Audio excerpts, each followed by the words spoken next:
স্বাগতম মই দীক্ষিত শৰ্মা যুক্তিযুদ্ধলৈ আপোনালোক সকলোকে স্বাগতম জনাইছো।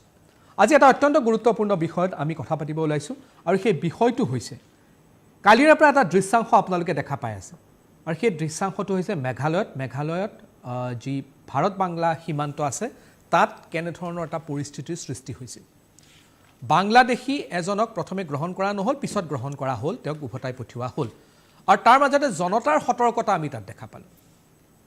কেনেধৰণে মেঘালয়ত জনতাই এজন বিদেশীক খেদিবৰ কাৰণে উঠি পৰি লাগিল আৰু কিছু পৰিস্থিতিৰ সৃষ্টি হৈছিল। সেই পৰিস্থিতিও কিন্তু আমি সকলোৱে জল পটকৈ দেখিছোঁ। এতিয়া প্ৰশ্ন হ'ল অসমতো এনেধৰণৰ যিটো কথা বতৰা আছে এতিয়া একশ্যন লোৱাৰ সময় আহি পৰিছে। বাংলাদেশীৰ বিৰুদ্ধে একশ্যন লোৱাৰ সময় আহি পৰিছে। বাংলাদেশীক আমি সতৰ্ক কৰাৰ পিছত এতিয়া তেওঁলোকক বিতৰণ কেনেকৈ কৰিব পৰা যায় তাৰ প্ৰক্ৰিয়াক লৈ আলোচনা কৰিব লাগিব। 1979 to 85 যিখন অসম আন্দোলন হৈছিল, সেই অসম আন্দোলনৰ পাছত বিভিন্ন সময়ত বিভিন্ন তথ্য আহি থাকে। সংসদত কোনোবাই কৈছিল 1 কোটি বাংলাদেশী আছিল বুলি। ইন্দ্ৰজিৎ গুপ্তা গৃহমন্ত্ৰী থাকোঁতে তেওঁ কৈছিল যে 1 কোটি বাংলাদেশী আছে। বিভিন্ন সময়ত বিভিন্ন তথ্য দি থকা হ'ল। NRC আহিলে, NRCৰ প্ৰথমখন যিখন খচৰা ওলাল, সেই খচৰাত প্ৰায় 40 লাখ মানুহৰ নাম কৰ্তন কৰা হৈছিল আৰু আজিৰ তাৰিখত যিখন NRC হ'ল সেইখনক এতিয়ালৈকে ৰেজিষ্ট্ৰাৰ জেনেৰেল অফ ইণ্ডিয়াৰ ফালৰ পৰা গ্ৰহণ যিহেতু কৰা হোৱা নাই, সেই NRCখনক আমি ক'ব নোৱাৰোঁ। NRC যিখন পৰিপূৰক তালিকা প্ৰতীক হাজেলাই দি থৈ গৈছিল, সেইমতে প্ৰায় 19 লাখতকৈ অধিক লোকৰ নাম NRCখনত নাই। বহুতে অভিযোগ উত্থাপন কৰে যে যিসকল আছে তাৰ পৰা 4-5 লাখ বহু খিলঞ্জীয়া মানুহৰ নাম তাত সোমাই আছে। সেই ধৰণৰ বিতৰ্কবোৰ হৈ থাকিব, কিন্তু এই মুহূৰ্তত ফুল একশ্যনত আহিবৰ বাবে আৰু বাংলাদেশীৰ বিৰুদ্ধে ফুল একশ্যনত নামাৰ বাবে সময় ইতিমধ্যে আহি পৰিছে আৰু সেইবাবে আজি আমাৰ এটা এই গুৰুত্বপূৰ্ণ বিষয়টোত আমি আলোচনা কৰিব বিচাৰিছোঁ। মোৰ লগত অতিথি আছে। মই প্ৰথমে অতিথিসকলক আপোনালোকক চিনাই কৰাই দিব বিচাৰিছোঁ। মোৰ লগত আছে ধৰ্মালোচক সত্যৰঞ্জন বৰা, আপোনাক স্বাগতম জনাইছোঁ। মোৰ লগত আছে বিজেপিৰ মুখপাত্ৰ প্ৰিয়ংকা তামুলী, আপোনাক স্বাগতম জনাইছোঁ। আৰু মোৰ লগত আছে ৰাইজৰ দলৰ প্ৰতিনিধি, মোৰ লগত আছে মুস্তাফিজুৰ ৰহমান, আপোনালোক তিনিওজনকে স্বাগতম জনাইছোঁ। আপোনালোক ৰাজনৈতিকভাৱে আলোচনা কৰাৰ পূৰ্বে মই সত্যৰঞ্জন বৰাৰ ওচৰলৈ যাব বিচাৰিছোঁ। সত্যৰঞ্জন বৰা, আপোনাৰ পৰা মই এই যিটো আমি দৃশ্য দেখিলোঁ, এইটো অসমত এতিয়া কিমান প্ৰয়োজন হৈ পৰিছে বুলি আপুনি ভাবে? মেঘালয়ত আজি তাৰিখত যিটো পৰিৱেশ হৈছে বা আজি কিছুদিনৰ পৰা যিবোৰ দেখা পাইছোঁ, তেনেকুৱা পৰিৱেশ অসমত 40-45 বছৰ আগতেই হৈছে। কিন্তু কথাটো হ'ল তাৰ যিটো ধাৰাবাহিকতা থাকিব লাগিছিল, চলিব লাগিছিল, বা যি ধৰণে অসম আন্দোলন হ'ল তাৰ যিটো ফল আমি পাব লাগিছিলে সেই ফল আমি নাপালোঁ। আৰু তাত নোপোৱাৰ কাৰণে আজি সেই 40 বছৰ আগতে আমি চিন্তা কৰা কথাটো আজি আমি একো কৰিব পৰা নাই, বৰঞ্চ সি আমাৰ কাৰণে কেঞ্চাৰে মানে 6 ষ্টেজত আহি পোৱাৰ নিচিনা অৱস্থা এটা হ'ল আমাৰ কাৰণে। মেঘালয়ে সেইটো অনুভৱ কৰিছে, মেঘালয়ে তাৰ ওপৰত কাম কৰিছে। সেইকাৰণে আমি মেঘালয় সকলোকে, ৰাইজৰ লগতে চৰকাৰকো ধন্যবাদ কৃতজ্ঞতা জ্ঞাপন কৰিব লাগিব। কিন্তু এটা প্ৰক্ৰিয়া অসমতো আৰম্ভ হৈছে। আমি একেবাৰে মই আগতো কৈছোঁ এই কথাটোত যে যিহেতু এটা দীঘলীয়া প্ৰক্ৰিয়াৰ পৰা আন্দোলনটো চলি আছিলে আৰু আজি এনেকুৱা এটা পৰ্যায় পালেহি, আৰু অসমত যিহেতু বিভিন্ন ধৰণৰ ৰাজনৈতিক দল সংগঠনৰ পৰা আৰম্ভ কৰি অন্যান্য বিভিন্ন জাতীয় সংগঠনৰ পৰাও সেইসকল লোকে এটা এক প্ৰকাৰে কবচৰ নিচিনাকৈ সুৰক্ষা লাভ কৰি আছিলে, পাই আছিলে। তেনে প্ৰেক্ষাপটত অসমৰ পৰা খেদিব পৰাটো বা বিতৰণ কৰিব পৰাটো, উলিয়াই দিব পৰাটো বৰ সাংঘাতিক ধৰণৰ প্ৰত্যাহ্বান হৈ পৰিছে। তাৰ পিছতো আজি যি ধৰণে অসমৰ মুখ্যমন্ত্ৰী মাননীয় হিমন্ত বিশ্ব শৰ্মাৰ নেতৃত্বত এক পদ্ধতি কৰা হৈছে, চাওক মই সদায় কওঁ যে মই প্ৰচেছত বিলিভ কৰোঁ আৰু এদিনতে একো হ'ব নোৱাৰে। আমিও জন্ম হৈছোঁ 9 মাহ মানে 290 দিন মাতৃৰ গৰ্ভত থাকি, তাৰো সময় লাগিছে। তাৰপিছত আমি কথা ক'ব পৰাকৈ হ'বলৈ যথেষ্ট সময় লাগিছে। গতিকে এইটো এটা সময় লাগিব। যিটো কাম আগতে হ'ব লাগিছিল নহ'ল, আমি আশা কৰিম আমাৰ ওচৰ চুবুৰীয়া এজনে যেতিয়া ভাল নিদৰ্শন এটা দেখুৱাইছে আৰু আমাৰ মাননীয় মুখ্যমন্ত্ৰী মহোদয়, আৰু আটাইতকৈ ভাল লগা কথাটো যে এইখিনি সময়ত তেওঁ যি ধৰণৰ পদক্ষেপ গ্ৰহণ কৰিছে, সেই পদক্ষেপবিলাক আকৌ আমাৰ ওচৰৰ আন এখন ৰাজ্য পশ্চিমবংগই আদৰ্শ হিচাপে লৈ পেলাই সেই ধৰণে সেই মডেল হিচাপে কাম কৰিব খুজিছে। আগতে আমি গুজৰাট মডেলৰ কথা কৈছিলোঁ, গুজৰাট মডেল ফ'ল' কৰাৰ কথা কৈছিলে। এতিয়া পশ্চিমবংগৰ মুখ্যমন্ত্ৰীয়ে কৈছে যে অসম মডেল তেওঁ ফ'ল' কৰিব। গতিকে এই কথাটোত, এই প্ৰক্ৰিয়াটোত মূলতঃ সেই বাংলাদেশী মূলৰ যিসকল আছে তেওঁলোকৰ বিতৰণ, অবৈধভাৱে যিসকল আছে মাটি বেদখল কৰি যিসকল আছে সেই মাটি উচ্ছেদ কৰিব লাগিব। আৰু যিখিনি বিষয়ে আমাৰ সভ্যতা সংস্কৃতি, আমাৰ ভূমি, আমাৰ ছোৱালী বোৱাৰী সতীত্ব হনন কৰাৰ পৰা মূলতঃ যিখিনি এই ভূমিৰ লগত প্ৰতাৰণা ধাৰণা কৰিছে এই ভূমিৰ প্ৰতি ভাবুকি কঢ়িয়াই আনিছে সেই শক্তিবিলাক নিপাত যোৱাব লাগিব প্ৰচেছ এটা হৈছে মই ভাবোঁ চাৰিওফালে হ'ব অসমতো হ'ব সময় ল'লে কিয়নো বিভিন্ন ৰাজনৈতিক দলৰ বিভিন্ন কথা বতৰা আছিলে বিভিন্ন জাতীয় সংগঠনৰ মই কৈছোঁৱে কথাটো তেওঁলোকৰ এটা বেলেগ স্থিতি আছিলে আজি ক'ৰবাত লাহে লাহে সকলোৱে অনুভৱ কৰিছে তাৰ প্ৰভাৱটো কেনেকুৱা সেইকাৰণে 226টাৰ পৰা আহি পেলাই এতিয়া 19টাত লাগি ধৰিছে আমি বিচাৰোঁ সেই 19টাতো তেওঁলোকৰ প্ৰভুত্ব নাথাকক 19টা কিয় আমি এৰি দিবলগীয়া আছে এৰি দিব লগাটো কথা নাই তেওঁলোক আছে তেওঁলোক থাকিব তেওঁলোকক আমি আঁতৰাই পেলাব নোৱাৰোঁ কিন্তু যিসকল নিশ্চিতভাৱে ইয়াৰ লগত সম্পৰ্ক তেওঁলোক থাকিব বাকী যিসকল বাহিৰৰ পৰা আহিছে আমি তেওঁলোকক পুহি ৰখাৰ দৰকাৰ নাই নহয় গতিকে সেই কথাটো মইতো বিচাৰোঁ যে 19টা সমষ্টিটো সেইধৰণে কাম কৰি প্ৰক্ৰিয়া আৰম্ভ কৰক আৰু সেই প্ৰক্ৰিয়াটো NRC পুনৰ্নিৰীক্ষণ কৰক এই গোটেই কথাবিলাক কৰক ডাঙৰ সমস্যাটো হ'ল যে 71 চন আছুৱে মানি লোৱাটোৱে আচলতে আমাৰ কাৰণে ডাঙৰ সমস্যা হ'ল বিতৰণটোৰ ক্ষেত্ৰত আৰু তাৰপিছত আৰু এটা সুবিধা আমি পাইছিলোঁ যেতিয়া অটল বিহাৰী বাজপেয়ী ডাঙৰীয়া প্ৰধানমন্ত্ৰী আছিলে তেতিয়া তেওঁ ৱৰ্কিং ভিছা দিব খুজিছিলে বাংলাদেশৰ পৰা অহা সেইসকল ব্যক্তি তেতিয়াও কিন্তু দুৰ্ভাগ্যজনকভাৱে কংগ্ৰেছ আৰু আছুৱে প্ৰতিবাদ কৰিছিল তেতিয়া যে ৱৰ্কিং ভিছা কিয় দিব লাগে সেই মানুহখিনি কিন্তু এতিয়া অন্ততঃ সেই যদি ৱৰ্কিং ভিছা সেই সময়ত দিলেহেঁতেন তেতিয়া বহু মানুহ হয়তো এতিয়া চিনাক্ত হৈ থাকিলহেঁতেন যে এই মানুহখিনি অন্ততঃ তেওঁলোকৰ তেতিয়া আৰু বেলেগ কিবা ডকুমেণ্টছ বা বেলেগ কিবা ধৰণৰ পেৰামিটাৰ্ছ তেতিয়া প্ৰয়োজন হয়তো নহ'লহেঁতেন ক'ৰবাত আমাৰ এইবোৰ সিদ্ধান্তগত ভুল আমাৰ সময়ত সিদ্ধান্ত ল'ব নোৱাৰাৰ পৰিণাম আমি ভুগিছোঁ কিন্তু ইয়াৰ পৰা আৰম্ভ হওক বুলি ভাবিছোঁ আৰু মেঘালয়ে কৰিছে পশ্চিমবংগই কৰিছে অসমেতো চলিয়ে আছে প্ৰচেছটো অসমেও কৰিব বুলি মই বিশ্বাস কৰোঁ আচলতে ঠিক আছে মই বিজেপিৰ ওচৰলৈ যাব বিচাৰিছোঁ প্ৰিয়ংকা তামুলী আপুনি কি ক'ব এই ক্ষেত্ৰত হয় দীক্ষিত এই বাংলাদেশী ইলিগেল ইমিগ্ৰেণ্টছৰ যিটো ইছ্যু আমি সকলোৱে দেখিছোঁ অসমতো বেজভাৱে আমি ফেচ কৰি আছোঁ ৰিচেণ্টলি আমি মেঘালয়তো দেখিলোঁ যে তেনেধৰণে মেঘালয়ত প্ৰৱেশ কৰিব বিচাৰিছিলে বাংলাদেশী ব্যক্তি এজনে আৰু তেখেতক BSF আইডেণ্টিফাই কৰিলে আৰু পুছবেক কৰা হ'ল কিন্তু আমাৰ অসমৰ প্ৰেক্ষাপটত যদি চাওঁ আজি অসমত মিয়া মুছলমানৰ সংখ্যা ইমান ব্যাপকভাৱে বৃদ্ধি হৈ গৈছে আৰু সেইটো কাৰ ভুল আছিলে ক'ব গ'লে সেইটো পূৰ্বৰ যি চৰকাৰে আমাৰ অসমখনত ৰুল কৰিছিলে শাসন কৰিছিলে 50 বছৰতকৈ অধিক কংগ্ৰেছ চৰকাৰে এই মিয়া মুছলমানসকলক নিজৰ ভোট বেংক হিচাপে ব্যৱহাৰ কৰাৰ বাবে তেখেতসকলক আমাৰ ইয়াতে অসমত স্থান দিলে অথবা আমাৰ ভোটাৰ লিষ্টত অন্তৰ্ভুক্ত কৰিলে অকণগতে দাদাই ক'লে যে অটল বিহাৰী বাজপেয়ী ডাঙৰীয়াই ৱৰ্কিং ভিজা দিয়াৰ এটা প্ৰচেষ্টা কৰিছিলে যাৰ বিৰোধিতাও সেই সময়ত আছুবা হওক বা কংগ্ৰেছে কৰিছিলে যাৰ বাবে সেইটো সফল হৈ নুঠিলে আৰু যোৱা 10 বছৰতো আমি দেখিছোঁ যে আমাৰ ভাৰতীয় জনতা পাৰ্টীৰ চৰকাৰখনে ইনফেক্ট ডক্টৰ হিমন্ত বিশ্ব শৰ্মা ডাঙৰীয়াই আমাৰ চৰকাৰী মাটি বেদখল মুক্ত কৰাৰ বাবে প্ৰয়াস কৰি আছে আৰু 1.5 লাখ বিঘাতকৈ অধিক মাটি বেদখল মুক্ত কৰিছে কিন্তু দুখ লগা কথা যে অসমৰে কিছু ৰাজনৈতিক দলে কংগ্ৰেছ হওক বা ৰাইজৰ দল হওক বা অজাপে হওক তেখেতসকলে নিজকে জাতীয়তাবাদী দল বুলি কয় কংগ্ৰেছ যদিও এটা নেশ্যনেল পাৰ্টি জাতীয়তাবাদী দল বুলি কয় যদিও যেতিয়া বেদখল মুক্ত কৰিবলৈ চেষ্টা কৰে তেতিয়া কিন্তু তাৰে ছাপোৰ্ট নকৰে চৰকাৰক সদায় তাৰে বিৰোধিতা কৰাৰ পৰা কি হৈছে সেই মিয়া মুছলমানসকলৰ সাহস বাঢ়িছে তেখেতসকলে বুজিছে যে ভাৰতীয় জনতা পাৰ্টীৰ চৰকাৰখন তেখেতসকলৰ লগত নাই তেখেতসকলৰ চৰকাৰ নহয় এখন হিন্দুৰ চৰকাৰ আমাৰ হিন্দু ভাৰতীয় নাগৰিকৰ চৰকাৰ কিন্তু এই বিৰোধীসকলে তেখেতসকলক ছাপোৰ্ট কৰা বা তেখেতসকলৰ মনোবল বৃদ্ধি হয় আৰু এটা কথা ভাল হৈছে যে এটলিষ্ট বিজেপিয়ে ষ্টেপ লৈছে প্ৰয়াস কৰিছে বাংলাদেশী আমাৰ অসমৰ পৰা খেদি পঠোৱাৰ কাৰণে আৰু অসমখনত আপুনি ক্ৰাইম ৰেট চাওকচোন অসমৰ ক্ৰাইম ৰেট এনেকুৱা ধৰণৰ নাছিলে য'ত নেকি অসমত এসময়ত ক্ৰাইম মুক্ত ৰাজ্য বুলি গণিত কৰা হৈছিলে কিন্তু আজি আপুনি দৈনন্দিন জীৱনত চাব প্ৰায়ভাগে আমি মাৰ্ডাৰ হওক ৰেপ হওক ডকাইতি কেছ আমি দেখিয়ে থাকোঁ একদম যে নৰ্মেল হৈ পৰিছে আৰু বেছিভাগ তাতে অভিযুক্তসকল কি থাকে এই মিয়া মুছলমানসকল গুৱাহাটীতে এটা ডকাইতি কেছ হৈছিলে তাতেওতো মিয়া মুছলমান কেইজনে তাৰে অভিযুক্ত আছিলে বা আপোনাৰ মৰিকলং নগাঁৱৰ ফালে যে এটা ডকাইতি কেছ হৈছিলে মহিলাগৰাকীক যে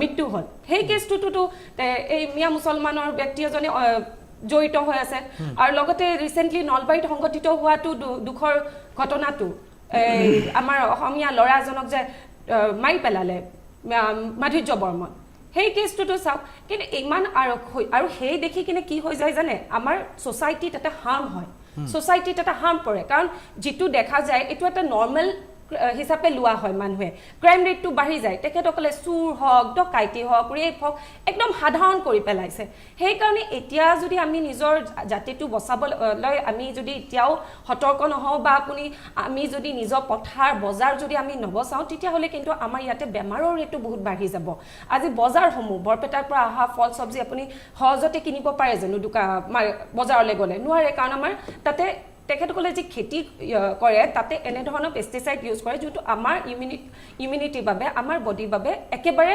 হানিকাৰক হয় আমাৰ ইয়াতে কেঞ্চাৰ ৰেট ইনক্ৰিজ হৈ গৈছে অসমত অকল বোলে মাটি দখল কৰিছে তেনেধৰণে নহয় এই মিয়া মুছলমানসকলে আমাৰ অসমীয়া জাতিটোক সকলো দিশেৰে মাৰি হেক কৰি দিবলৈ ষড়যন্ত্ৰ কৰা বুলি ক'ব পাৰি আৰু এইবোৰ বস্তু এদিনত নহয়তো আমি দেখা নাপাব পাৰোঁ কিন্তু তলে তলে চলি থাকে তলে তলে গৈ কি হ'ব এদিন আমি ধ্বংস হৈ যাম সেইকাৰণে এতিয়া আমি অসমৰ মানুহখিনি সতৰ্ক হ'ব লাগিব আৰু আমাৰ ভাৰতীয় জনতা পাৰ্টীয়ে যি পদক্ষেপ লৈছে তাৰে আমি সমৰ্থন জনাব লাগিব ঠিক আছে মুস্তাফিজুৰ ৰহমান মই আপোনাৰ ওচৰলৈ আহিছোঁ আচলতে আজি যিটো টপিক সেই টপিকছত আচলতে মেঘালয়ত বাংলাদেশী এজনে সোমাবলৈ চেষ্টা কৰিছিল আৰু বাংলাদেশীজনক আচলতে ডিপৰ্ট কৰা হ'ল এই গোটেই প্ৰক্ৰিয়াটোক আচলতে ধন্যবাদ জ্ঞাপন কৰিছিলোঁ আৰু অসমতো এনেকুৱা ধৰণৰ ব্যৱস্থা কৰিব লাগে বুলি আমি বাৰম্বাৰ দাবী উত্থাপন কৰি আহিছোঁ যে অসমত যাতে এজনো বাংলাদেশী নাথাকে তাৰ বাবে চৰকাৰে পদক্ষেপ হাতত লওক আৰু বাংলাদেশীসমূহক বাংলাদেশত পঠিয়াই দিয়ক কিন্তু বৰ আচৰিত লাগে আৰু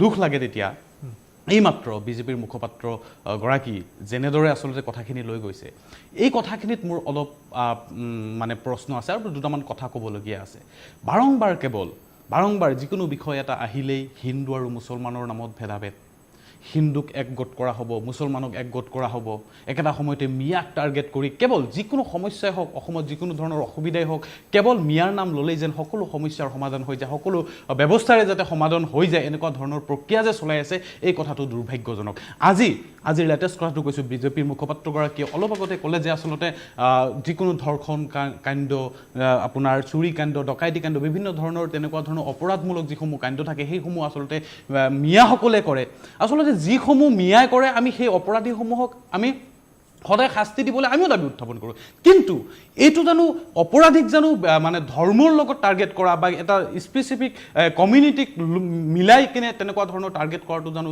গ্ৰহণযোগ্যতা আছে আজি আপোনালোকে জানে গুৱাহাটীত এগৰাকী অসমীয়া ছোৱালীক আকাশ প্ৰসাদ নামৰ এজন বিহাৰীয়ে কেনেদৰে ডিঙি চেপি হত্যা কৰিলে সেইদিনা মাজুলীত মানে আপোনাৰ 4জন নে 5জনকে পাখণ্ডুৱে কেনেদৰে 12 বছৰীয়া কিশোৰী এজনক ৰেপ কৰি হত্যা কৰিলে এনেকুৱা ধৰণৰ বিভিন্ন ধৰণৰ আচলতে এনেকুৱা ধৰণৰ অভিযোগ কৰা মানে হিন্দু সমাজৰে হওক বা খ্ৰীষ্টান সমাজৰে হওক বিভিন্ন ধৰণৰ ধৰ্মাৱলম্বী লোকসকলে কিন্তু অভিযোগটো আছে কিন্তু সেই কথাসমূহ নকয় আমি বাৰম্বাৰ কি কৈছোঁ যে অভিযোগটোৰ কোনো ধৰণৰ জাতি ধৰ্ম বা বিশেষ কমিউনিটি নাই অভিযুক্ত এই কথাবিলাক যেতিয়াই কওঁ এনেকুৱা ধৰণে বিজেপিয়ে কথাবিলাক লৈ নাযায় যাৰ কাৰণে আজিৰ দিনত সমস্যা হৈ থাকে আৰু সমস্যাবোৰ এটা স্পেচিফিক মানে কমিউনিটিক টাৰ্গেট কৰাৰ কাৰণে যিসমূহ আচলতে টাৰ্গেটৰ থাকে যে আজি যেনেকুৱা ধৰণৰ আকাশ প্ৰসাদ নামৰ যিজন অভিযুক্ত ডিঙি চেপি অসমীয়া যুৱতী এগৰাকীক যেনেকৈ হত্যা কৰিলে এই কথাবিলাক গাপ দিয়া যায় আৰু যাৰ পৰিপ্ৰেক্ষিতত এনেকুৱা ধৰণৰ বিভিন্ন আচলতে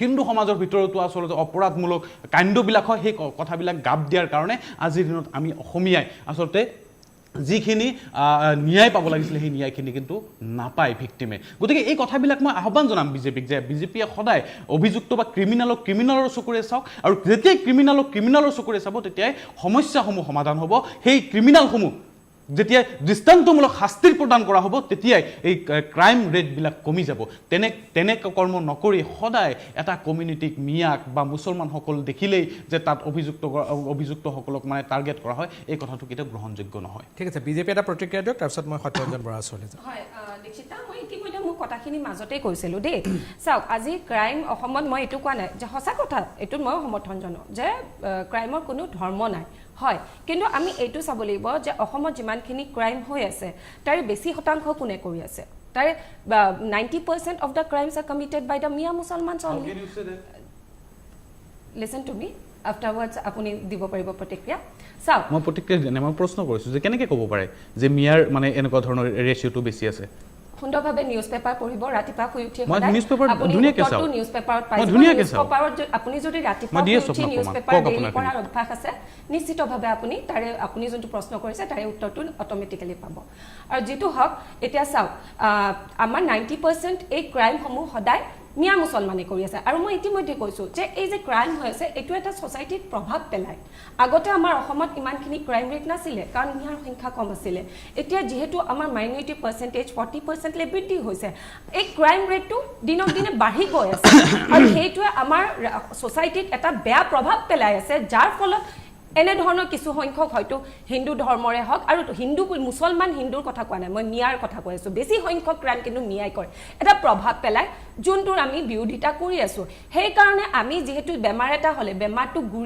গুৰিত ট্ৰিটমেণ্টটো কৰিব লাগিব বেমাৰটোৰ উপৰুৱাকৈ ট্ৰিটমেণ্ট কৰিলে বেমাৰটো কোনোদিনে ভাল নহয় আজি সেইকাৰণে বেমাৰ এটা যদি হৈছে আমাৰ ছ'চাইটিখনত সেই বেমাৰটো ট্ৰিটমেণ্ট কৰাৰ বাবে আমি বেমাৰটোৰ গুৰিটো জানিব লাগিব আৰু গুৰিটোকে শেষ কৰিব লাগিব আৰু গুৰিটোৱে হৈছে কিন্তু এই ক্ৰাইমসমূহৰ মিয়া মুছলমানসমূহ সকল আৰু লগতে যোনটো আমাৰ এটা বাংলাদেশী বিতৰণৰ কথা আছে চাওক আজি ভাৰতীয় জনতা পাৰ্টি চৰকাৰখনৰ দিনতে কিন্তু আমাৰ বৰ্ডাৰ ছিকিউৰিটি আগৰ দিনৰ সেই 50 বছৰীয়া শাসনকালতকৈ বহুতখিনি ষ্ট্ৰং হৈছে ইম্প্ৰুভ হৈছে যাৰ ফলত বাংলাদেশী নতুনকৈ অহাটো টান হৈ পৰিছে আমাৰ অসমলৈ হওক বা ভাৰতলৈ হওক নতুনকৈ অহাটো টান হৈ পৰিছে আৰু লগতে ভুল এতিয়াৰ নহয়তো 1971ত যেতিয়া বাংলাদেশ ফৰ্ম হৈছিলে তেতিয়াতো কংগ্ৰেছৰ চৰকাৰ আছিলে আৰু ইন্দিৰা গান্ধী ডাঙৰীয়ানীয়ে সহায় কৰিছিলে বাংলাদেশ ফৰ্মেশ্যনত সেই সময়তে কিয় বাংলাদেশ আৰু ভাৰতৰ মাজত এখন ট্ৰিটি চাইন কৰি নথলে কিয় ইলিগেল ইমিগ্ৰেণ্টছক লৈ কাৰণ ভৱিষ্যতৰ চিন্তা কৰিব লাগিব যেতিয়া আমি প্ৰধানমন্ত্ৰী হওক বা মুখ্যমন্ত্ৰীৰ নিচিনা পদত থাকোঁ আমি ভৱিষ্যতৰ চিন্তা কৰিহে ডিচিশ্যন ল'ব লাগিব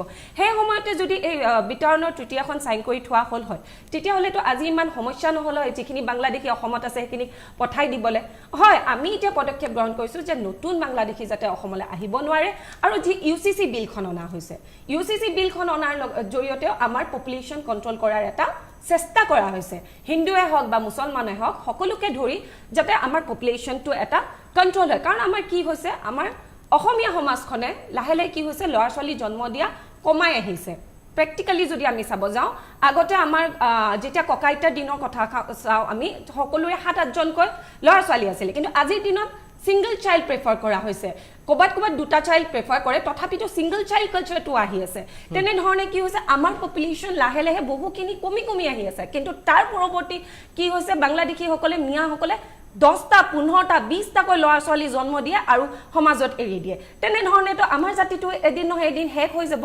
সেইকাৰণে আমাৰ চৰকাৰে UCC আনি বা আমাৰ বৰ্ডাৰ ছিকিউৰিটি ষ্ট্ৰং কৰি মাটি বেদখল মুক্ত কৰি বজাৰ পথাৰ আমাক নিজক হাতত ল'বলৈ কৈ আমাৰ ল'ৰা ছোৱালীক খেতি কৰিবলৈ উৎসাহ দি বা ইয়াৰে সৰু ডাঙৰ চাকৰি নেচাই কিনে সকলো ধৰণৰ ব্যৱসায় বা চাকৰি কৰাৰ বাবে উৎসাহ দি আমাৰ চৰকাৰখনে চেষ্টা কৰিছে যাতে আমাৰ মাটি আমাৰ হাততে থাকে আমাৰ জাতিটো যাতে সুৰক্ষিত থাকে আৰু তাৰে আমি সকলোৱে সমৰ্থন জনাব লাগে irrespective of any political party মই আহি যাওঁ ৰহমানৰ ওচৰলৈ তাৰপিছত সত্যৰঞ্জন বৰা বিজেপিৰ মুখপাত্ৰ মই ধুনীয়াকৈ কথাখিনি ক'ম যে তেখেতসকলে যে সদায় যে মিছা কথাসমূহ যে কৈ থাকে বা মানুহক যে বিপথে পৰিচালিত কৰে তাৰ উদাহৰণ মই দিব বিচাৰিছোঁ অলপ আগতে তেখেতে ক'লে যে আচলতে মুছলমান লোকসকলে বা মিয়াসকলে আচলতে 90% মানে মিয়াসকল আচলতে অপৰাধমূলক কামত জড়িত হৈ থাকে উদাহৰণস্বৰূপে যদি আপোনালোকে চায় আজি অসমৰ জেলসমূহত থকা কয়দীসকলৰ যদি তালিকাসমূহ চায় 2015 চনৰ পৰা 2019 চনলৈকে মই এটা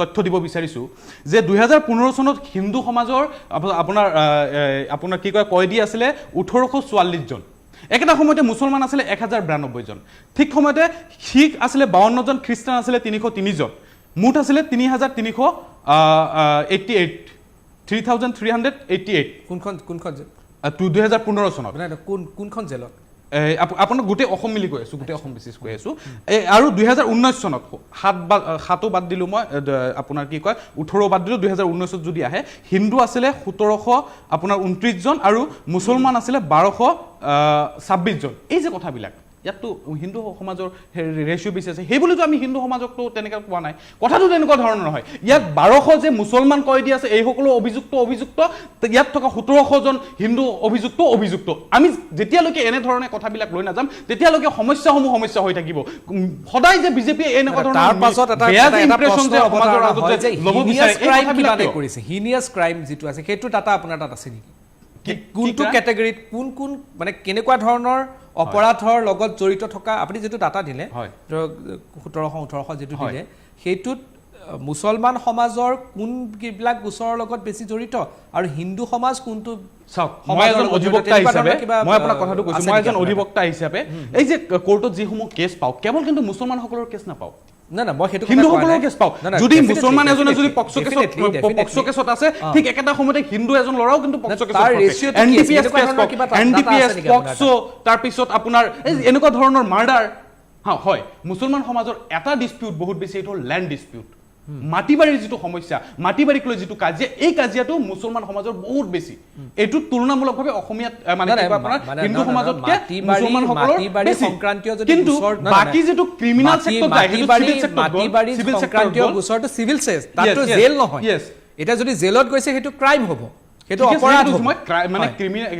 ক্ৰিমিনাল পিটিশন বা ক্ৰিমিনাল সেক্টৰত যদি যায় একে আপোনাৰ যিসমূহ আসলতে তেনেকুৱা ধৰণৰ কম্পাউণ্ডেবল কেছ যদি হয় মই স্পেসিফিক্যালি আপোনাৰ কথাটো বুজাই দিছো ধৰক ক্ৰাইমটো এতিয়া কি হ'ব এতিয়া ধৰক মই যদি কাবাক ভাৰ্বেলি এবিউজ কৰিলো সেইটো ক্ৰাইম কিন্তু সেই ক্ৰাইমৰ যেটো পানিশমেন্ট আছে সেই পানিশমেন্টটো যদি 3 ইয়াৰ্ছৰ তলত থাকে তেন্তে বেলেবল অফেন্স হ'ব আৰু বেলেবল অফেন্স হোৱাৰ লগে লগে বেল পাই যায় যেটো আপুনি ডাটা দিলে যেতিয়া আপোনাৰ নন বেলেবল পাব মাজত যদি আমি স্পেসিফিকলি যে এই ক্ৰাইমত ইমান এই ক্ৰাইমত যিসমূহ কয় দিয়ে জেলত থাকে তাৰমানে আপুনি ভাবি লওক আপ টু 7 ইয়াৰ্ছ আপোনাৰ ক্ৰাইম আছে আপুনি হয় হেতু হয় আপ টু 7 ইয়াৰ্ছ আপোনাৰ হেৰি থকাৰ কাৰণে মই ডিনাই কৰা নাই ক্ৰাইম থকাৰ কাৰণে সেইসমূহে জেলত থাকে কথাবিলাক আপুনি এনেকুৱা ধৰণৰ কিয় ল'ব বিচাৰিছে মই বাৰংবাৰ কৈ আছো ক্ৰিমিনাল তাত কিয় ডিসক্ৰিমিনেশন কৰিব বিচাৰিছে মুছলমান পৰিবাৰনে কৰিব লগা হৈছে এক মিনিট মই আপোনাক এই কাৰণে ডিসক্ৰিমিনেশন নহয় এইটো মই ষ্টেটিষ্টিক হিচাপে মই চাব বিচাৰিছো যে কোনটো ক্ৰাইমৰ লগত কোনটো বেছি আছে মই সেইটো পালে আৰু স্পেসিফিক্যালি ক'বলৈ মইতো প্ৰত্যেকজন আসামীৰ ঘৰে ঘৰে যোৱা নাই বা প্ৰত্যেকজন আসামীৰ কথা যোৱা নাই কিন্তু মই আপোনাক এইটো এসুৰেন্স দিছো যিসমূহ পানিশমেন্ট আপ টু 7 ইয়াৰ্ছ 7 ইয়াৰ্ছৰ ওপৰত তাৰ মানে আপোনাৰ ক্ৰাইমটো ডাঙৰ ধৰণৰ ক্ৰাইম হ'ব লাগিব মানে সেইসমূহ ক্ৰিমিনালে আপোনাৰ জেলত থাকে আইনৰ মানুহ কেনেকুৱা ধৰণৰ ক্ৰাইম যেনেকুৱা ধৰণৰ পক্সো এনডিপিএছ হা তাৰপিছত মাৰ্ডাৰ এনেকুৱা ধৰণৰ যিসমূহ এলিগেশ্যন থাকে আৰু আজিৰ দিনত আপোনালোকে সকলোৱে জানে যে পিটি কেছসমূহ যে আছে অসম চৰকাৰে ডক্টৰ হিমন্ত বিশ্ব শৰ্মা কৈছে যে পিটি কেছসমূহ ৰিজল্ভ কৰা হয় আপোনাৰ থানাতে ৰিজল্ভ কৰা হয় বহু সংখ্যক পিটি কেছ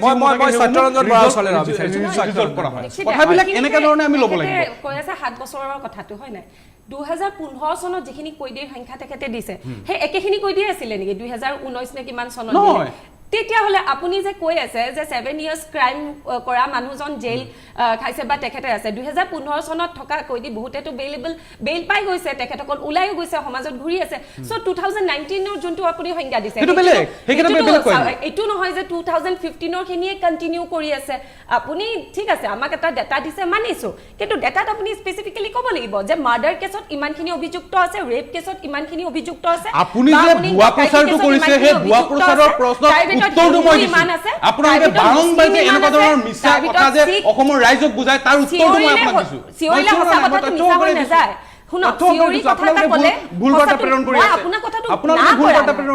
আপোনাৰ কথাটো মই না কৰিছো নেকি মই সমৰ্থন জনাইছো কিন্তু মোক আপুনি স্পেসিফিক্যালি কক যে 2015 চনৰ যিখিনি কৈ দি আছিল 2019 ৰ যোনখিনি আপুনি ডাটা দিছিলে হে এটো যে হেখিনি সেম টু সেম কৈ দি কন্টিনিউ কৰিছে নেকি নে নিউ এডিশন হৈছে নে 2015 চনৰ কৈ দি ৰিলিজ হৈছে আৰু তাৰ ভিতৰত মাৰ্ডাৰ কেছত কিমান কেজন অভিযুক্ত আছে ৰেপ কেছত কিমান কেজন অভিযুক্ত আছে ডকাইতি কেছত কিমান আছে চুৰি কেছত কিমান আছে আৰু তাৰ ভিতৰত হিন্দু কিমান আছে মুছলমান কিমান আছে খ্ৰীষ্টিয়ান কিমান তাৰ মানে বিজেপিৰ মুখপাত্ৰ গৰাকী যি প্ৰশ্নটো কৰিছে যে 2015 চনত যিসকল ব্যক্তিয়ে জেলত আছিলে সেইসকলে বহু মই সেই কথা আপুনি দিয়ক আপুনি কৈছে 90% আছে বুলি মিয়া আপুনি কৈছে মিয়া 90% অভিযুক্ত আছিল আপুনি ডাটা দিয়ক মই ডাটা দিছো আপোনাক আপোনাৰ সেই প্ৰশ্নৰ উত্তৰটো মই দিছো আপুনি দিয়ক দম আছে যদি ভুৱা কথাটো আপুনি কিয় কয় মই আপোনাক ৰেচিঅ'টো দিছো নে নাই মই আপোনাক সমৰ্থন জনাইছো বাকি সমৰ্থন জনাইছে শুনক এবাৰটো একচেপ্ট কৰক যে ইয়াত ক্ৰিমিনালত কেতিয়াও ধৰ্ম ভিত্তিত আপোনালোকে পাৰ্টি অস্ম কৰিব মই আপোনাৰ ডেসক্ৰিপচনটো ভুল আপোনাৰ ডাটাটো ভুল বুলি কোৱা নাই মই কৈছো আপুনি যদি ডাটাটো অলপ আৰু ইলাবৰেট কৰি দিয়ে যে ক্ৰাইম কোনটো ক্ৰাইমৰ বাবে অভিযুক্ত কোনটো ধৰ্মৰ কিমান আছে হেতু যদি আমাক ইলাবৰেট কৰি দিয়ে আমাৰ কাৰণে অকমান সুবিধা হ'ব হেতুহে মই আপোনাক মই কি কৈছো যে ইয়াত যি কেজন ব্যক্তিয়ে আসলতে জেলত আছে প্ৰত্যেকজন ব্যক্তিয়ে তেনেকুৱা ধৰণৰ গ্ৰিভিয়াছ হাৰ্ট বা তেনেকুৱা ধৰণৰ ডাঙৰ ক্ৰাইম কৰিব লাগে যাৰ কাৰণে হেসকল জেল হাজতত আছে আপোনাৰ প্ৰশ্নটো আছিল যে 90% মিয়াই আসলতে ক্ৰাইম কৰে যাৰ উত্তৰটো মই দিছো যে আপুনি যে এই যে ভুৱা কথাটো যে কৈছে যে 90% মানুহ মিয়া সকলে যে ক্ৰাইম কৰে এই কথাটো যে ভুল তাৰ উত্তৰটো মই দিছো আপোনাৰ তাত যদি তথ্য আছে 90% তাৰ মানে আপুনি জানে তাৰ মানে হিন্দু পপুলেশন কিমান আছে আজিৰ দিনত সবতকে ডাঙৰ সমস্যাটো এইটোৱে আজি এই যে আমি ক্ৰিমিনেলসমূহক যে ধৰ্মৰ ভিত্তিত যে বিবেচনা কৰোঁ, যাৰ পৰিপ্ৰেক্ষিতত আজি এই যে মানে বেলেগ ধৰ্মৰ যিসমূহ আচলতে ক্ৰিমিনেল থাকে এইসমূহে সুযোগ পাবলৈ সক্ষম হয়। আজি ৰজালীৰ যি ধুৰন্ধৰ, সেই ধুৰন্ধৰটোক যে গুলীয়াই হত্যা কৰিলে বা এনকাউণ্টাৰ কৰিলে তাকতো সমৰ্থন আমি জনাইছিলোঁ। কিন্তু একেটা ভুল আজি যে আকাশ প্ৰসাদ নামৰ এই মানে বিহাৰী এজনে যে আমাৰ অসমীয়া যুৱতী এজনক যে ডিঙি চিপি হোটেল এটাত যে হত্যা কৰিলে, আজিৰ দিনত আপোনালোকে ক'ত গ'লে যে সেই আকাশ প্ৰসাদ নামৰ এই মানে ধুৰন্ধৰ হত্যাকাৰী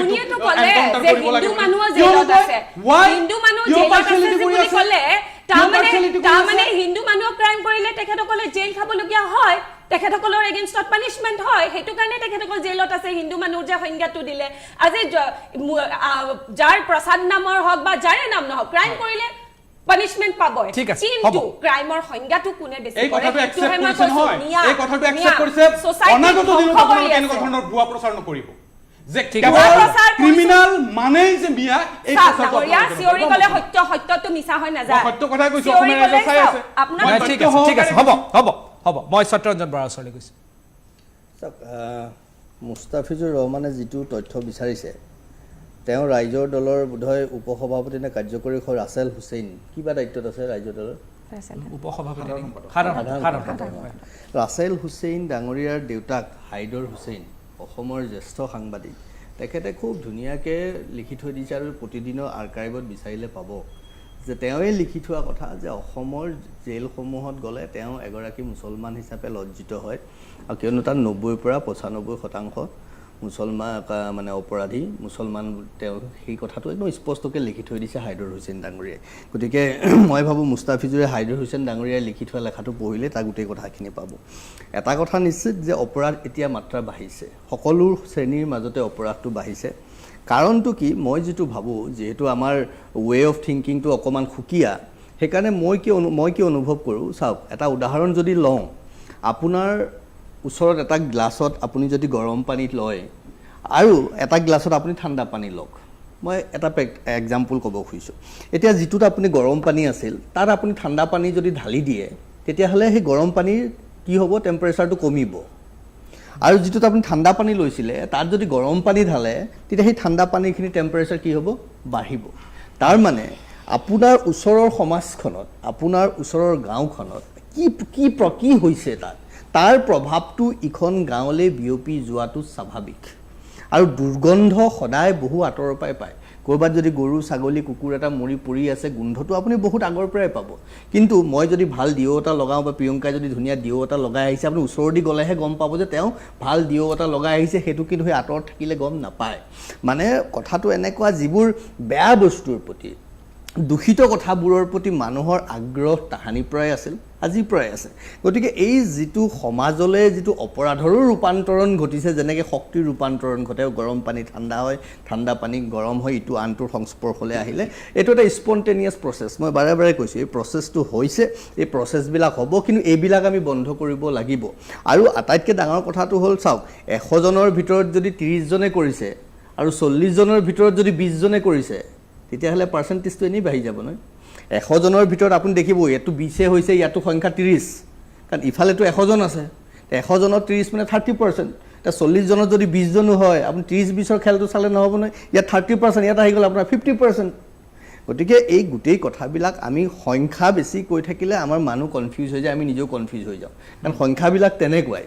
কথাটো হ'ল, আমি যিটো কৰিলে আমাৰ পৰা সেই লেতেৰাবোৰ নোহোৱা হয়, আমি যাতে সকলোৰে কথাৰ পৰা, মনৰ পৰা, ভাৱ-ভংগীৰ পৰা সুগন্ধিবিলাক পাব পাৰোঁ, তেনেকুৱা কি কৰিব পাৰি, সেইখিনি কৰিবলৈ যদি মই সদায় এটা বস্তু কওঁ, মুস্তাফিজুৰ হ'ল ডেকা ল'ৰা, উঠি অহা ল'ৰা, মই এই কথাটো কওঁ, আমি ইয়াত ডিফেণ্ড কৰাতকৈ আজি যে চবেই কৈ আছে, মোক যদি কোনোবাই কৈ থাকে, সত্যৰঞ্জন বৰাক যদি সদায় তিৰস্কাৰ কৰি থাকে, মই ক'ৰবাত ভাবিম এটা সময়ত মই বৰ আছিলোঁ উগ্ৰ, বহুত ডাঙৰ ডাঙৰ কথা কওঁ বা টানকৈ কথা কওঁ, বেয়াকৈ কথা কওঁ, খঙত কথা কওঁ। তাৰপৰা বহুতে যেতিয়া ক'লে সত্যৰঞ্জন বাই এনেকৈ কিয় কয়, আমুক কিয় কয়, তাৰপৰা মই নিজে বহিলোঁ, ভাবিলোঁ, চিন্তা কৰিলোঁ যে এই কথাবিলাক মানুহে ভাল পোৱা নাই, এই ধৰণে কথা ক'লে মানুহে পচন্দ নকৰে।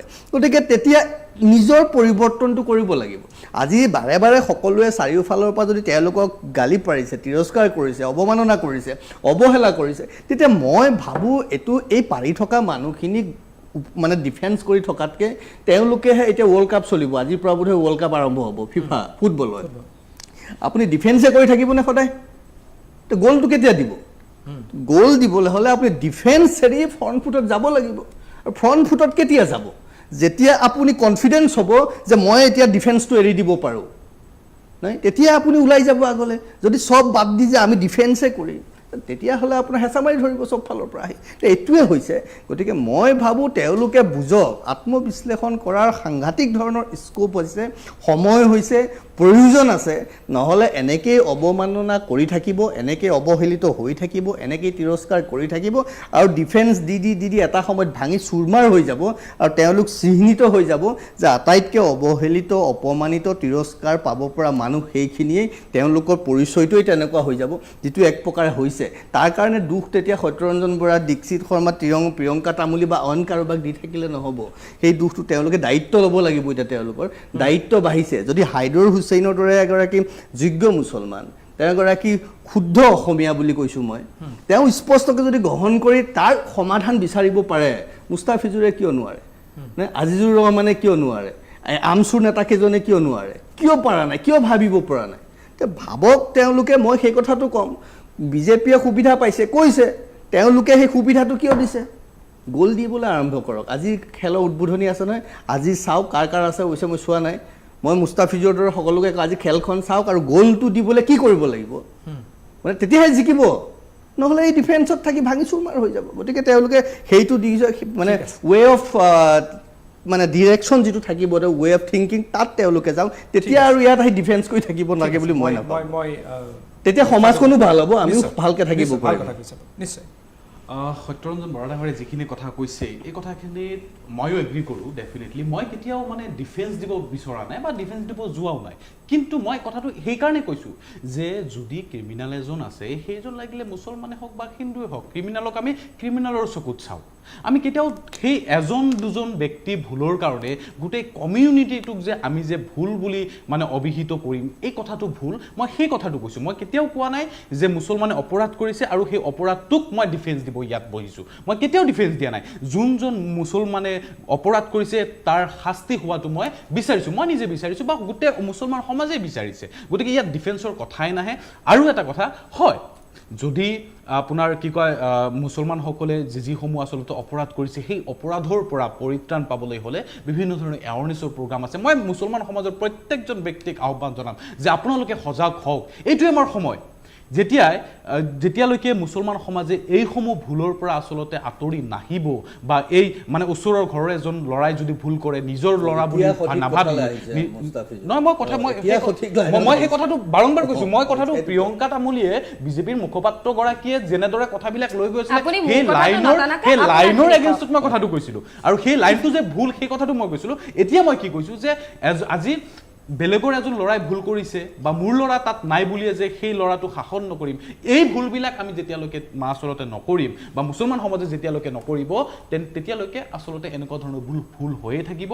আৰু আহ্বান মই মুছলমান সমাজৰ প্ৰত্যেকজন ব্যক্তিলৈ থাকিব যে আপোনালোকে এতিয়াও সময় আছে যে আচলতে আমি বুজাটো উচিত যে অপৰাধীক আমি অপৰাধীৰ চকুত চাওঁ। আৰু এই কথাটো মই বিজেপিৰ নেতাসকলকো বিচাৰিছোঁ যে আপোনালোকে এই অপৰাধীক লৈ কিনে কেতিয়াও পলিটিক্স নকৰিব। অপৰাধীক অপৰাধীৰ জেগাত থওক আৰু অপৰাধীক শাস্তিটো দিয়ক। কেতিয়াও তাক লৈ ৰাজনীতি কৰাটো কেতিয়াও সঠিক নহ'ব। আজি অসমৰ দুৰৱস্থাৰ কথাটো দীক্ষিত দা, আপুনি এবাৰ ভাবক যে অসম কেনেকুৱা অৱস্থাত গৈছে।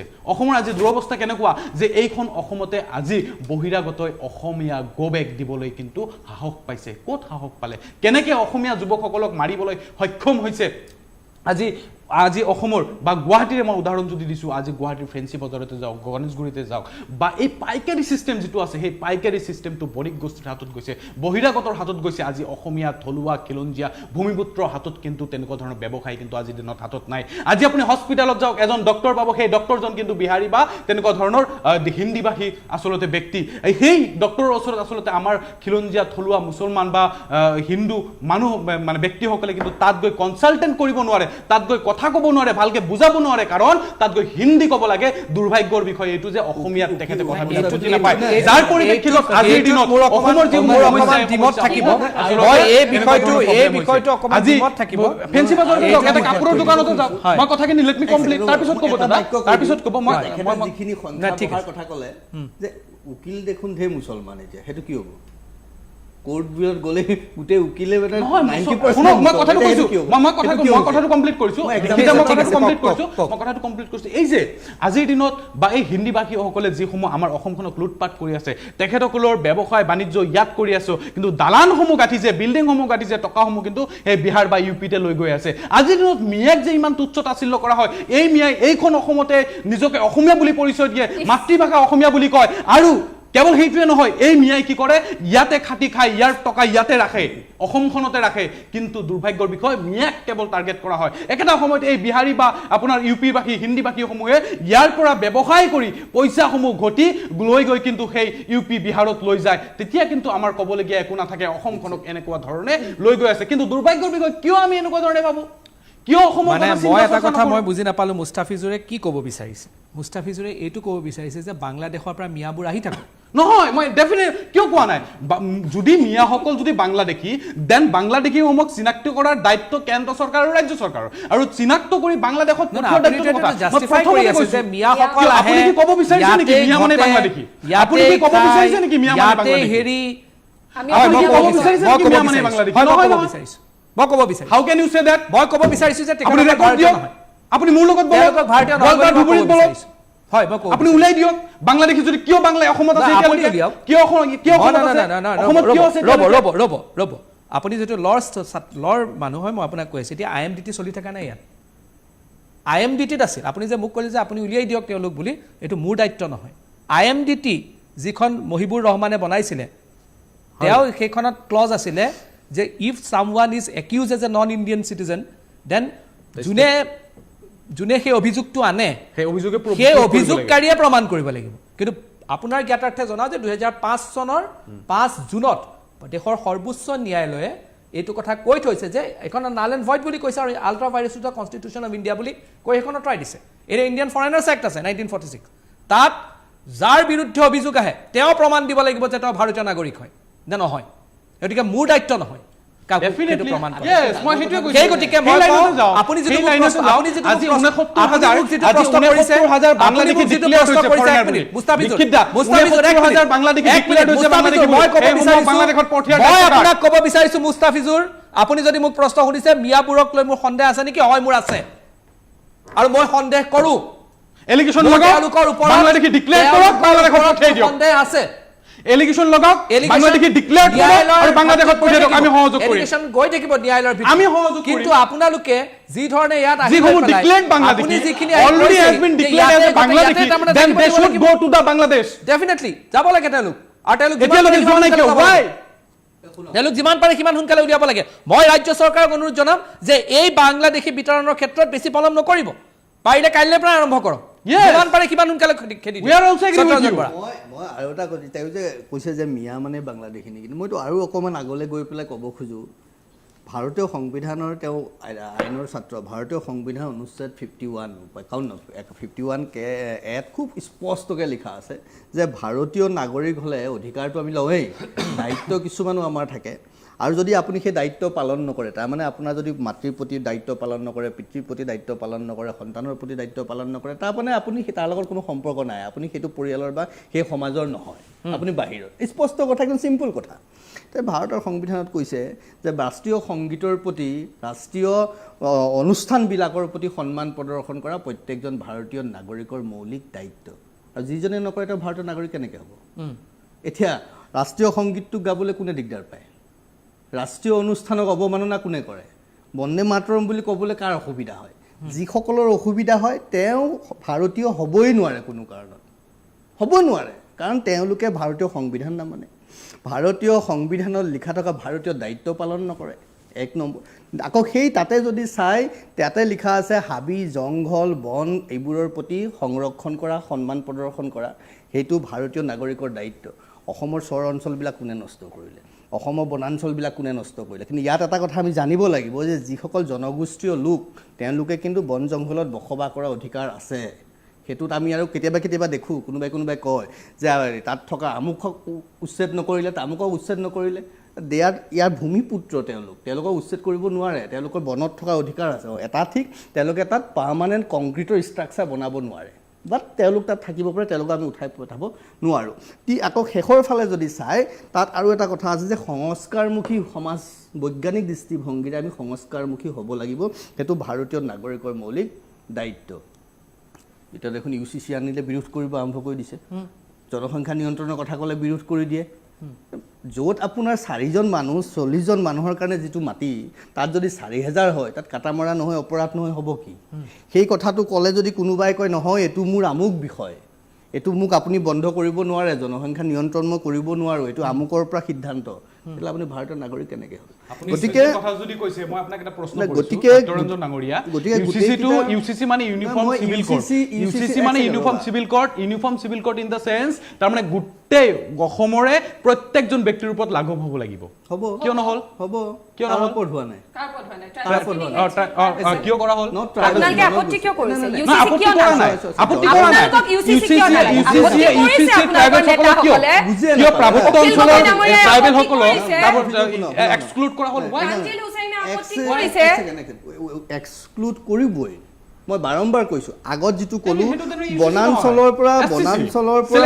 বনাঞ্চলৰ পৰা যিধৰণে তেওঁলোকক উচ্ছেদ কৰা অসম্ভৱ কৰিব নোৱাৰি সাংবিধানিকভাৱে, এই মাটিৰ মালিক তেওঁলোক, এক্সেক্টলি এইটো মাইণ্ড ইট, একদম স্পষ্ট কথা।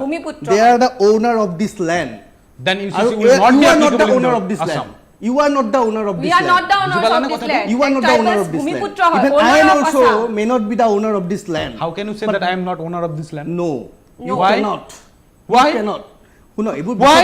পিছত পাতিম। মই কৈছোঁ those উত্তৰটো দিয়ক। Why? Why?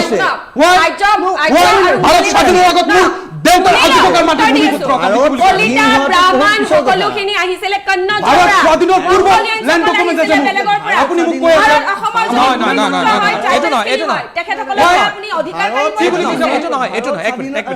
তোমালোকে চিঞৰিবা বেলেগৰ লগত যুক্তিৰ কথা কথা। মই কৈছোঁ even I am in fact may not be the owner of this land, মোতকৈ তোমাৰ পূৰ্বপুৰুষীয়াত আগৰ হ'ব নোৱাৰে। গতিকে ষ্টপ ইউৰ শাট ইউৰ মাউথ আৰু মোক কথা শুনা। আপুনি এনেকে কথা নক'ব মোক। এতিয়া আপুনি এনেকে কথা নক'ব মোক। মই যি আপোনাক শুকুৱাই দিছোঁ, আপোনাৰ এনেকে কথা নক'ব মোক। তোমালোকৰ সুকিয়নি। এতিয়া কথা হ'ল, আমি যেতিয়া কৈছোঁ ইয়াৰ মালিক তেওঁলোক, এইটো তেওঁলোকৰ জন্মগত অধিকাৰ আছে, তেওঁলোকৰ নিজা চিন্তা আছে, কোনো বাহিৰৰ শক্তি কাৰো কলিজা নাই, ইনফেক্ট হ'ব নোৱাৰে যে তেওঁলোকৰ অধিকাৰ নষ্ট কৰিব কাৰোবাৰ কাৰণে। দে কেনট, মানে আমি তেওঁলোকক কম্প্ৰমাইজ কৰিব নিদিওঁ। দে হেভ দ্য অউন মানে এই প্ৰকৃতিৰ ল, এইটো এনেকুৱা নহয় যে তেওঁলোকক কোনোবাই দিছে, ন। এই মাটিয়ে, এই পৃথিৱীয়ে, এই প্ৰকৃতিয়ে যি ল বনাই দিছে, this is the natural democracy. আমি এই পলিটিকেল ডেম'ক্ৰেচিৰ কথাই ভাবোঁ। প্ৰাকৃতিক গণতান্ত্ৰিক যি ব্যৱস্থা, সেই প্ৰাকৃতিক গণতান্ত্ৰিক ব্যৱস্থাই তেওঁলোকক মূৰত তুলি থৈছে। They are the owner of this land, তেওঁলোক ইয়াৰ বাহিৰত থাকিব, বাকী যি নহওক, বাকী কোনে কি কয় মানে নামানে এইবোৰ বাদ দিয়ক। গতিকে এই গোটেই প্ৰক্ৰিয়াটোৰ মাজত যিসকলে এইবোৰ নামানে, যিসকলে এই সিদ্ধান্তবোৰ অৱমাননা কৰে, আপুনি ভাৰতৰ সংবিধান মানে নে নাই? ভাৰতৰ সংবিধান মানিয়ে মানুহ, আৰু মই স্পষ্টভাৱে বিলিভ কৰোঁ। কথাতে স্পষ্ট হৈছে আপুনি নামানে। সেইকাৰণে তেখেতে ক'লে যে মিয়াই আমি অসমীয়া বুলি কয়, ইয়াতে খেতি কৰি আছে, থাকি আছে, তেখেতে নিজে ক'লে। আৰু তেখেতে সংবিধানৰ কথা কৈ আছে, যোনে ক'লে যে মিয়া বুলি ইয়াৰ ভূমিপুত্ৰ। তোমাক মই এটা ইনফৰমেশ্যন তোমাক কামত আহিব। এজ পাৰ চেন্সাছ 2011 অসমত চিলেটি কোৱা লোকৰ সংখ্যা 28% বাঢ়িছে। মন কৰিব দেই, এই কথাবিলাক নোলায়। 11 চনৰ চেন্সাছ ৰিপৰ্টটো এনালাইচিছ কৰিলে আপুনি ওলাব, এই 28% চিলেটি কোৱা মানুহ কোন? বাংলাদেশৰ ভাষা কি? বাংলা। আপুনি ভাবে নেকি বাঙালী মানুহে নিজৰ ভাষা চিলেটি বুলি ক'ব, য'ত তেওঁলোকৰ বিশ্বৰ ভাষাটো, বাঙালী ভাষাটো 7 নম্বৰ শ্ৰেষ্ঠ ভাষা? তেওঁলোকে নিজৰ ভাষা চিলেটি বুলি নকয়, তেওঁলোকে ক'ব বাঙালীয়ে ক'ব। অসমীয়া আপুনি ক'ব নেকি আপোনাৰ মাতৃভাষা চিলেটি? কোনে ক'ব? যে সেইখিনি কোন মানুহ যিসকলে নিজৰ মাতৃভাষা অফিচিয়েলি চিলেটি বুলি কৈছে, যিসকলক লৈ আমি ভাবি থাকোঁ অসম সাহিত্য সভাৰ নিচিনা এটা এতিয়া তল ফুটা অৰ্গেনাইজেশ্যনেও এতিয়া ভাবিবলৈ লৈছে তেওঁলোকেহে মাতৃভাষা ৰাখে, কিন্তু য'ত তেওঁলোকে অফিচিয়েলি কৈছে এজ পাৰ চেন্সাছ 2011 অসমত তেওঁলোকৰ মাতৃভাষা চিলেটি। ঠিক আছে, ক'ত আছে অসমীয়া? ঠিক আছে, ক'ত হৈছে অসমীয়া? গতিকে এইবোৰ বহুত কথা, চিঞৰ বাখৰ কৰি আমি ইয়াত একো পাব নোৱাৰোঁ।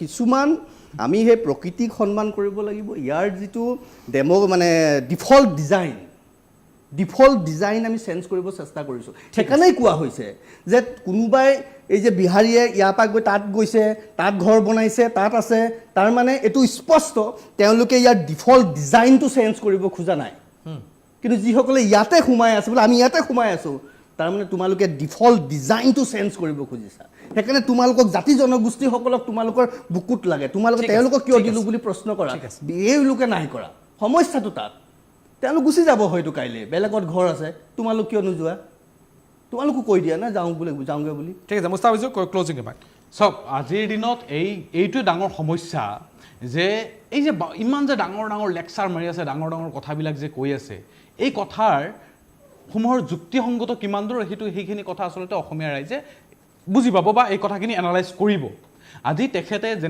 যেনেধৰণে কথাবিলাক কৈছে যে ভাৰতবৰ্ষ এখন গণতান্ত্ৰিক ধৰ্মনিৰপেক্ষ ৰাষ্ট্ৰ হোৱাৰ পিছতো তেনেকুৱা ধৰণৰ ফেচিবাদী চিন্তা চেতনাৰে ফেচিবাদী চিন্তা ধাৰণাৰে যিসমূহ কথাবিলাক কৈ আছে এই কথাবিলাকে আচলতে ভাৰতবৰ্ষৰ ডেমক্ৰেচিক আঘাত সান্মিছে আৰু এই কথাৰ পৰা স্পষ্ট হৈ পৰিছে যে এনেকুৱা ধৰণৰ ঘটনাই অসমৰ যে উন্নয়ন সেই উন্নয়নক আচলতে দিনক দিনে তলমুৱা কৰিব কাৰণ দেশ এখনত যেতিয়া জাতি আৰু ধৰ্মৰ মাজত ভেদাভেদ কৰি উন্নয়নৰ কথা গাপ দি যেতিয়া জাতি আৰু ধৰ্মৰ মাজত সংঘাত লগাই দিয়ে তেতিয়া কেতিয়াও দেশ বা ৰাষ্ট্ৰ বা ৰাজ্য কেতিয়াও উন্নয়ন হ'ব নোৱাৰে গতিকে মোৰ অসমীয়া ৰাইজৰ ওচৰত অনুৰোধ যে আজিৰ যি টক শ্ব' এই কথাখিনি যিসমূহ মানে কথাবিলাক ক'লোঁ মোৰ কথাখিনি যুক্তি সহকাৰে ক'লোঁ আৰু বিভিন্নজনে বিভিন্ন ধৰণৰ কথাবিলাক কৈছে এই কথাখিনি ৰাইজে বিবেচনা কৰিব বুলি মোৰ আশা ৰাখি মই মোৰ কথাখিনি ইমানটা সামৰিছোঁ ধন্যবাদ প্ৰিয়ংকা তামুলী ক্লোজিং ৰিমাৰ্ক হয় দীক্ষিত দা চাওক আজি ৰাইজৰ দলৰ মুখপাত্ৰই তেখেতে ক'লে অসমৰ ৰাইজে বিবেচনা কৰিব নিশ্চিতভাৱে মই বিচাৰিছোঁ এই টক শ্ব'টো চাই আপোনালোকে বিবেচনা কৰক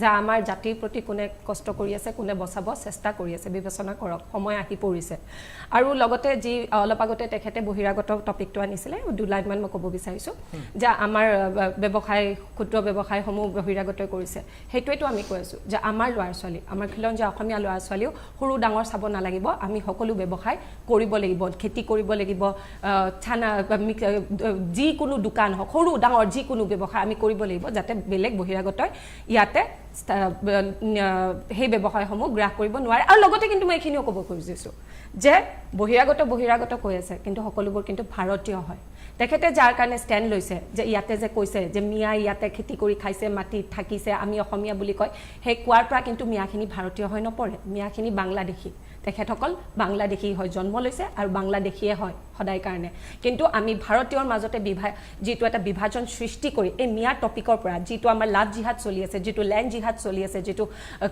ক্ৰপ জিহাদ সকলো বস্তুতে জিহাদ সোমাই পৰিছে সেই বস্তু বিষয় সেই মেইন ইছ্যুৰ পৰা আমাক যিটো ডাইভাৰ্জন সৃষ্টি কৰিবলৈ চাই কিছুমান পৰিকল্পিত চিটুৱেশ্যন ক্ৰিয়েট কৰি যোনটো তেখেতে অসমীয়া গবেগ ধনী দিয়া বুলি ক'লে যোনটো হয়তো কোনো শুনা নাই আৰু দিলে ময়ো নামানো ময়ো প্ৰথমতে এগৰাকী অসমীয়া খিলঞ্জীয়া সেইটো ময়ো নামানো কিন্তু সেই অসমীয়া গবেগ ধনী কোনো শুনাই নাই কোনো এটা নিউজ চেনেলৰ হাতত নাই কাৰো হাতত নাই কিন্তু যোনে দিয়া বুলি কৈ আছিলে সেই ল'ৰাজনৰো টাইটেলটো এবাৰ চাব কিবা আহমেদ নে ছামথিং তাৰ পৰাই গম পায় যে পৰিকল্পিতভাৱে এটা চিটুৱেশ্যন ক্ৰিয়েট কৰাৰ চেষ্টা কৰা হৈছিলে যাতে আমি মেইন ইছ্যুসমূহৰ পৰা ডাইভাৰ্ট হৈ যাওঁ আৰু এই মিয়াসকলক যাতে তেখেতসকলে আকৌ সংৰক্ষিত কৰিব পাৰে আমাৰ মাজত এটা ডিভিজন ক্ৰিয়েট কৰি কাৰণ divided we fall United we stand সেইটো কথাই আছে সেইকাৰণে আমি বিবেচনা কৰি আগবাঢ়িব লাগিব সত্যৰঞ্জন বৰা ক্লোজিং ৰিমাৰ্ক চাওক তেওঁ যিটো কথা ক'লে মুস্তাফিজুৰে যেন আমি মানে আং বাং কথা ক'লোঁ গালো বালো খোলাকটিৰ তাল তেওঁহে যেন যুক্তিৰ কথা ক'লে গতিকে কথাবোৰ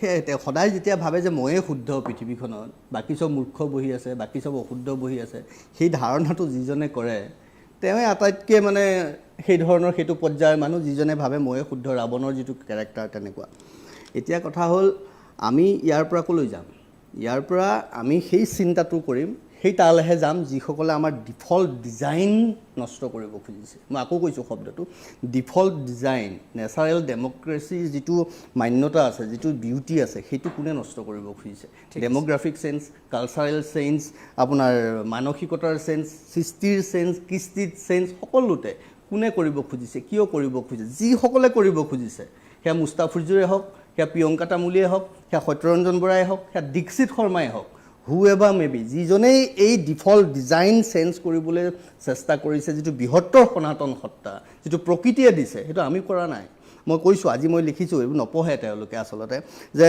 অসমত অসমীয়া বুলি কিয় কোৱা হৈছে, বিহাৰত বিহাৰী বুলি কিয় কোৱা হৈছে, মহাৰাষ্ট্ৰত মাৰাঠী বুলি কিয় কোৱা হৈছে, গুজৰাটত গুজৰাটী বুলি কিয় কোৱা হৈছে, নহয় আৰৱত মৰুভূমি কিয় হৈছে, দক্ষিণ আমেৰিকাত এমাজন কিয় আছে, ভাৰতত সেউজীয়া কিয় আছে, ভাৰতৰ ভিতৰতো ৰাজস্থান মৰুভূমি, অসম আৰু পশ্চিমবংগ সাগৰ পানী নদ নদী কিয় আছে, এইটো ডিজাইন কৰা হৈছে প্ৰকৃতিয়ে। গতিকে অসমত থাকিলে আমি প্ৰথমে অসমীয়া ভাৰতীয় প্ৰথম, তাৰপৰা অসমীয়া, তাৰপিছত মোৰ যিটো আছে সেইটো কিবা থাকিব। ইয়াক কোনো বিহাৰী মাৰোৱাৰী নেপালীয়ে বা অন্য যিকোনো ধৰণে মানুহে যদি ইয়াত অসমীয়াক নস্যাৎ কৰিব খোজে তো সত্যৰঞ্জন বৰা প্ৰথম ব্যক্তি, আৰু সেই কথা মই স্পষ্টকৈ কৈছোঁ। কাৰ কলিজা আছে ইয়াত? মোৰ অসমৰ যিটো ছিগনিফিকেঞ্চ আছে ইয়াত সকলোৱে একচেপ্ট কৰিব লাগিব।